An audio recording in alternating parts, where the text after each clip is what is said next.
We ask incredible things of our special forces, and they are an incredible group of individuals.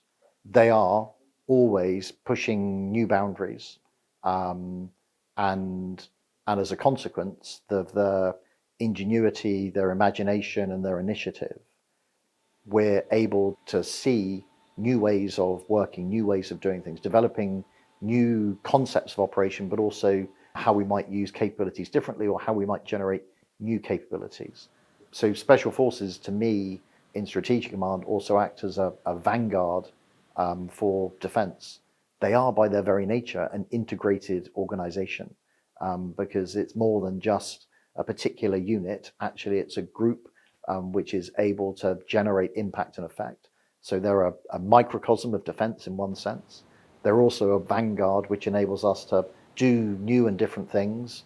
And then we can what my responsibility is to make sure we can pull those things forward into the wider force. And I think there are things that we're doing in UK defence now in the wider force, which perhaps only a few years ago would have been the preserve of a special force. So in some ways, they incubate kind of new ideas and new capabilities. And by doing that in a really operationally focused, active group of individuals who are determined to be the very best they can be, it really benefits wider defence. And it helps me because it's kind of integration in action.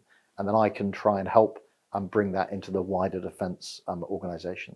Certainly an area I think where wider defence has benefited has been the way in which our special forces have been able to use those uncrewed systems, the lessons of how they use them and the types of capability they use. And we're now seeing a lot of that being pulled forward into the wider force. And we've seen that over a number of years. And that's just one example, I think, of many. For obvious reasons, as you said at the beginning of your answer, we can't talk about the nature of how they're operating in specifics. But what is your message to Special Forces? Because they quietly get on doing everything. They don't get any limelight.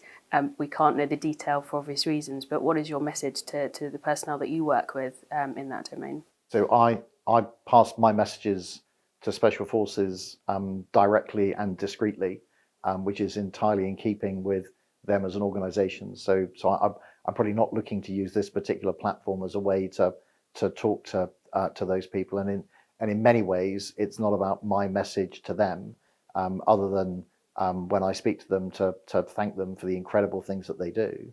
It's actually about listening to them in order to understand how I can help them deliver on their mission, but also listening to them in order that I can understand how we can bring those benefits into the wider force. Is there enough money in the pot to be able to help them in the way that they need?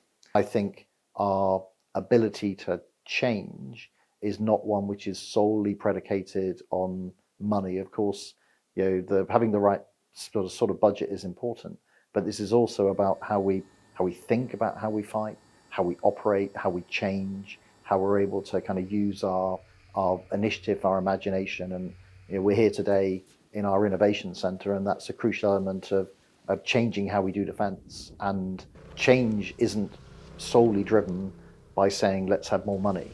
The defence budget is over £50 billion, which by anybody's imagination is an awful lot of money. What we need to do is to make sure that we're spending every single penny of that in the most effective way that we can in order to generate the greatest set of capabilities that we can in order to be able to defend the nation and help it prosper. Thanks for watching. For more from Forces News, like and subscribe to our channel.